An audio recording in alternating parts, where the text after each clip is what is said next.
ఒక చింపాంజీ తన తల మీద పండ్ల బుట్ట పెట్టుకుని, పండ్లు మెలమెలా మెరిసే యాపిల్ పండ్లు కేజీ 1000 రూపాయలు మాత్రమే, ఎంత ఎర్రగా ఉన్నాయో అంతే తీగా ఉంటాయి, పండ్లు పనులు మానేసి పండ్లు తినండి, అడుక్కోకుండా కొనుక్కొని తినండి అంటూ అక్కడ ఉన్న చిన్నపిల్లలు ఆడుకునే ఉయ్యాలను చూసి అబ్బా అనుకుంటూ అటూ ఇటూ చూసి, ఎవరూ లేరు కదా, బతుకంటే పనే కాదు అప్పుడప్పుడు ఆడుకోవాలి కూడా అంటూ తనతో తెచ్చుకున్న పండ్ల బుట్టని ఒక చెట్టు కింద పెట్టి తొందరగా ఆడుకోవడానికి పరిగెడుతూ కనీసం ఒక్కరోజున ఆడుకోవాలి అనుకుంటూ డాన్స్ చేస్తూ, తాగి ఊగడం కన్నా ఉయ్యాల ఊగడం ఎంతో మేలు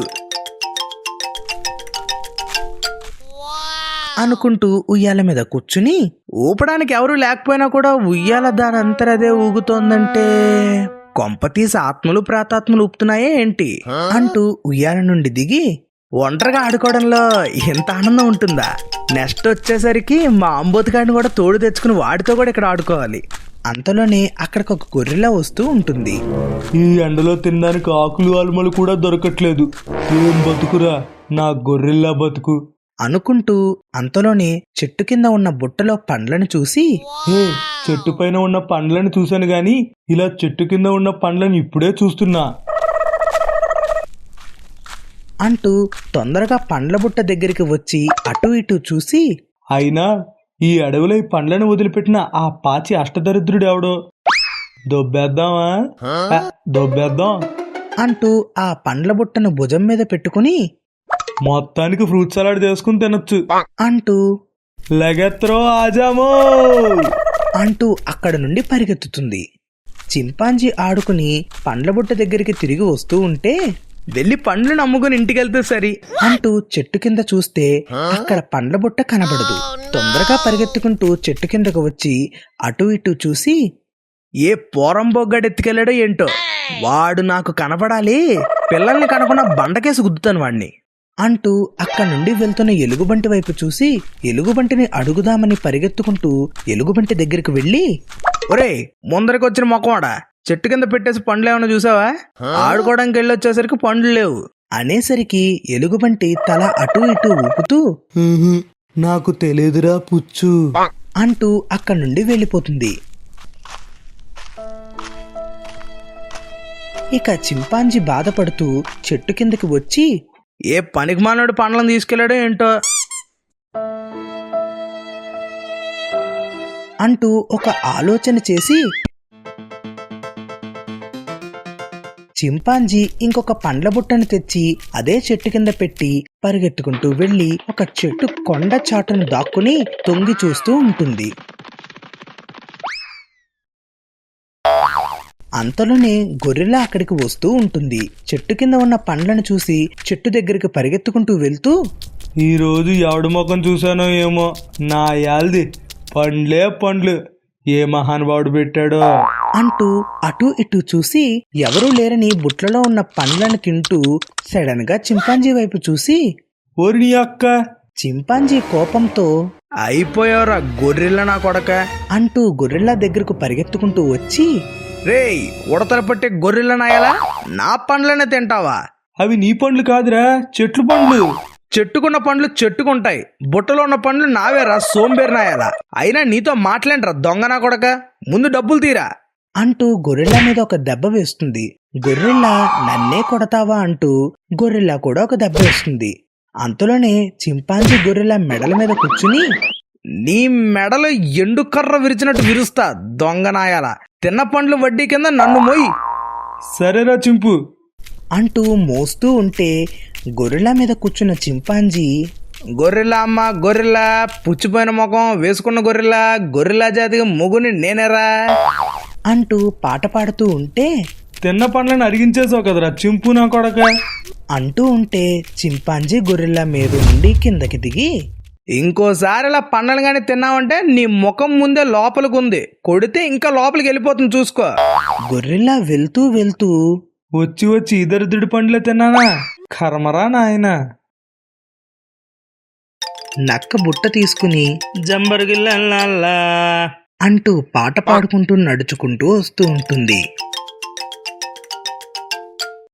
నక్క తన చేతిలో ఉన్న బుట్టను కింద పెట్టి ఎవరూ లేరు కదా అంటూ అటూ ఇటూ చూసి అసలే నాలంటే దొంగన డాష్ గాళ్ళు ఎక్కువైపోయారు. పట్టుకుని వచ్చి చేపలను గట్టు మీద పెడితే చటుక్కుని మింగేస్తారు అంటూ నీళ్ళలోకి దిగి చేతితో నీళ్లను టచ్ చేసి నీళ్ళలో కొట్టుకుపోతున్న చేపల్ని అర్జెంటుగా మనం కాపాడాలి అంటూ నీళ్ళలో మునిగిపోతుంది.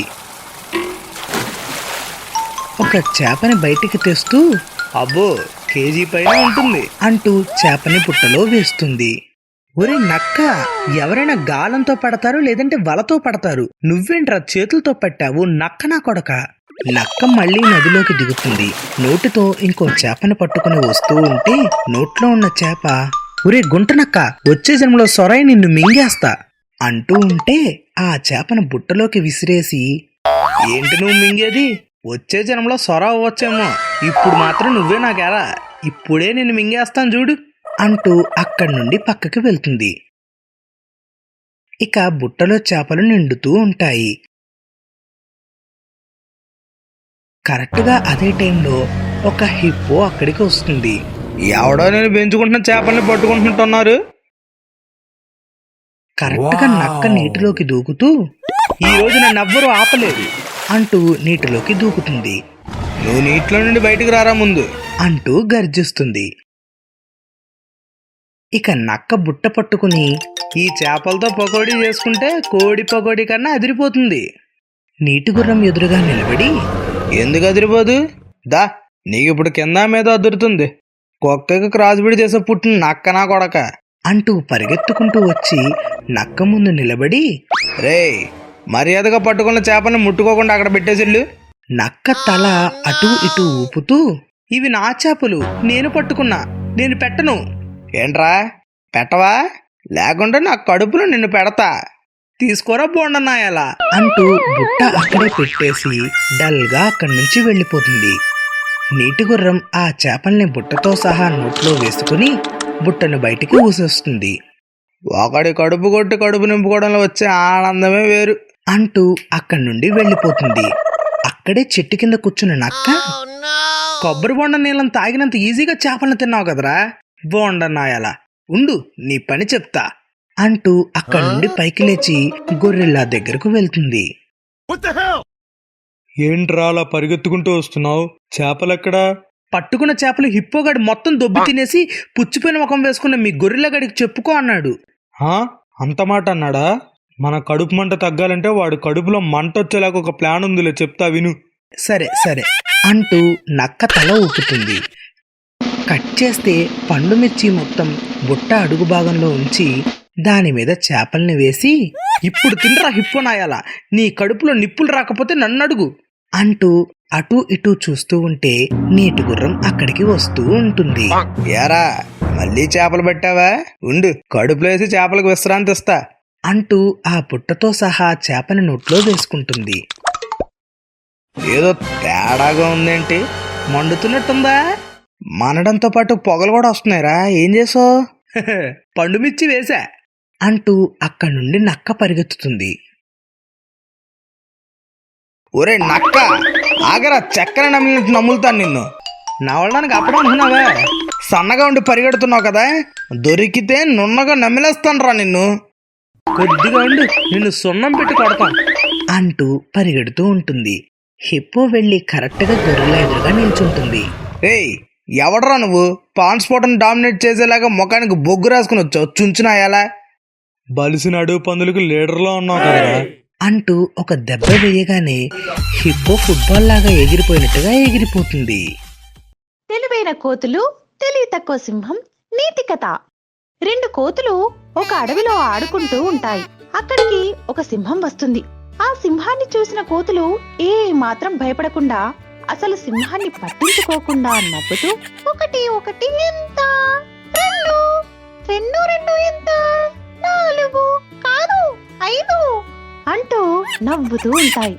సింహం వాటి వైపు చూసి ఈ కోతులు ఏంటి భయపడకుండా నా ముందే ఆడుకుంటున్నాయి అనుకుంటూ ఆ కోతులతో ఓయ్ కోతుల్లారా, ఎదురుగా నేను ఉన్నా కూడా కాస్త కూడా భయం లేదా?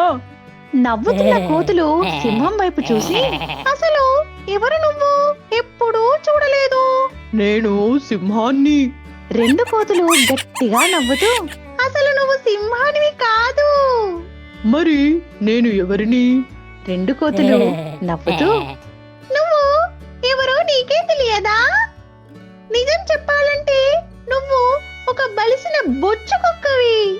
సింహం కోపంతో, ఎవరిని చూసి ఏమనుకుంటున్నారు? ఎవరినో చూసి కాదు, నిన్ను చూసే బొచ్చు కుక్క అంటున్నాం. నీలాంటి బొచ్చు కుక్కలు మా ఊర్లో చాలా ఉన్నాయి తెలుసా? అంతే కదా? అంతే అంతే అంటూ సింహం వైపు చూసి, బొచ్చు కుక్క అంటూ వెక్కిరిస్తూ ఉంటుంది.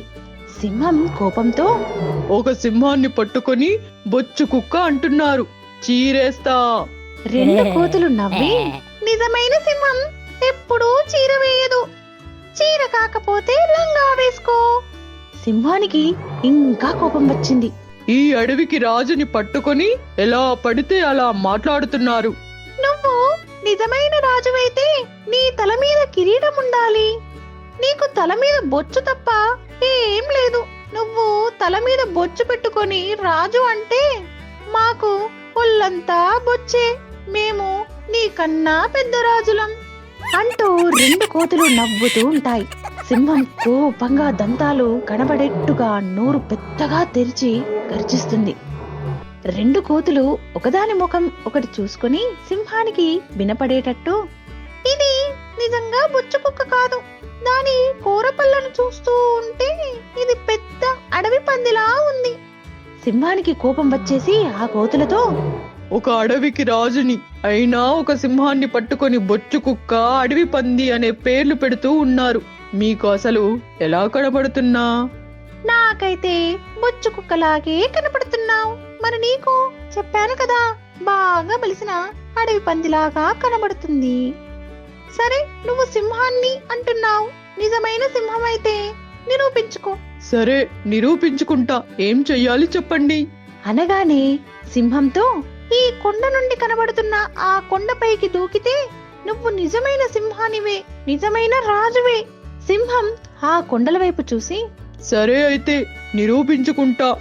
సరే అన్నట్టు సింహం తల ఊపి, కోతులు చెప్పినట్టుగానే సింహం పరిగెత్తుతూ వచ్చి సింహం కొండపై నుండి దూకి గాల్లో ఉన్నప్పుడే, నేను సింహాన్ని అని నిరూపిస్తా.